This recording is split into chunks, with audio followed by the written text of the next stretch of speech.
इस सेशन में हम जानकारी लेंगे नेक्स्ट टूल के बारे में, जो हमारे पास यहाँ पे कलर आई ड्रॉपर और एट्रीब्यूट्स आई ड्रॉपर के रूप में उपलब्ध है। सबसे पहले कलर आई ड्रॉपर की बात करते हैं। जैसे नाम से ही स्पष्ट है, आप कलर पिक कर सकते हैं और किसी पर्टिकुलर ऑब्जेक्ट में भर सकते हैं। मैं कलर आई ड्रॉपर चुन लेता हूँ, यहाँ से कलर चुनता हूँ और जिस जगह मुझे भरना है वहाँ जाके अब देखें आइकॉन जो है वो चेंज हो गया है। क्लिक करता हूँ तो ये कलर फिल हो जाएगा। देखिए केवल इंटरनल कलर फिल हुआ है, आउटलाइन का कलर फिल नहीं हुआ। तो ध्यान रखिएगा, जब भी आप कलर पिक करेंगे तो जो कलर आपने पिक किया है वो फिल होगा। बिल्कुल इसी के साथ नीचे की तरफ आपके पास एट्रीब्यूट्स आई ड्रॉपर है। अगर मैं इसे पिक कर लूँ तो अब मैं किसी पर्टिकुलर डिफरेंट टाइप के शेड्स को भी पिक कर सकता हूँ। जैसे मेरे पास ये डिफरेंट शेड है जिसमें 2 कलर हैं। अगर मैं यहाँ कहीं भी क्लिक करता हूँ तो एट्रीब्यूट्स आई ड्रॉपर उसको कॉपी कर लेगा और जहाँ फिल करेंगे वहाँ पे लगभग वैसा ही कलर कॉम्बिनेशन को प्रयोग किया जाएगा। जैसे यहाँ 2 कलर मिक्सअप थे, उसी तरह से इन 2 कलर्स को यहाँ पे मिक्सअप किया गया है। मैं कंट्रोल Z कर देता हूँ अभी। अगर आप कलर आई ड्रॉपर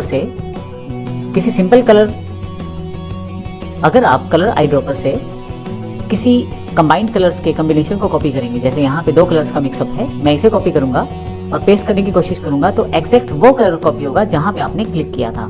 यहाँ पे मिक्सअप कलर कॉपी नहीं हुआ है। अगर मुझे एट्रीब्यूट्स को कॉपी करना है तो ज़रूरी है कि मैं एट्रीब्यूट आई ड्रॉपर का प्रयोग करूँ, कहीं भी क्लिक करूँ और फाइनली यहाँ क्लिक करके उस पर्टिकुलर एट्रीब्यूट्स को फॉलो करते हुए कलर कॉम्बिनेशन को उस तरह का बनाऊँ जिस तरह का कलर कॉम्बिनेशन मेरे पास वहाँ है। एक और इम्पोर्टेंट बात, यदि आप यहाँ ऊपर वाले बॉक्स में देखें तो नीचे की तरफ उसका एक शेडो भी दिया गया है, जबकि यहाँ शेडो को कॉपी नहीं किया गया है, क्योंकि एट्रीब्यूट्स आई ड्रॉपर जो है वो कलर्स के कॉम्बिनेशन को कॉपी करता है, ना कि बाकी शेप्स की प्रॉपर्टीज को। जैसे शेडो को यहाँ कॉपी नहीं किया गया, केवल कलर से रिलेटेड एट्रीब्यूट्स को ही कॉपी किया गया है। तो इस प्रकार हम कलर आई ड्रॉपर और एट्रीब्यूट्स आई ड्रॉपर का प्रयोग कर सकते हैं कोरोना में, और डिफरेंट टाइप की शेप से डिफरेंट टाइप के कलर का प्रयोग कर सकते हैं। धन्यवाद।